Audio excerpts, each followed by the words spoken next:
I'm G. And I'm Cass. And this is Food Tragis. So, ang gagawin natin ngayon ay mag-food taste tayo ng mga McDo fries. Different flavors ng Yes, McDo ano fries. isa? First off, we have creamy truffle. Ito, cheddar and sour cream and barbecue.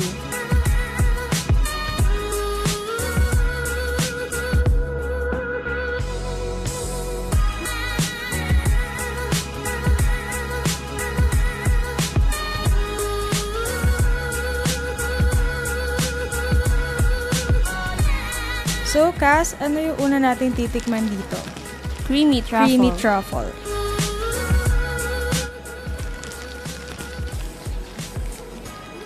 Ang baho talaga.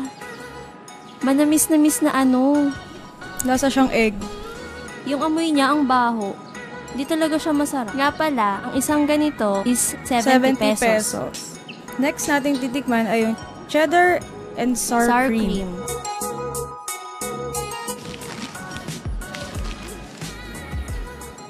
More on cheddar. Asan yung sour cream? Nakakatawa. Okay, medyo Mas cheesy. siya. Mas cheesy siya. Asan yung sour cream? Wala siya. Di siya maano. Pero mas Di siya okay siya masarap. kesa dun sa creamy truffle.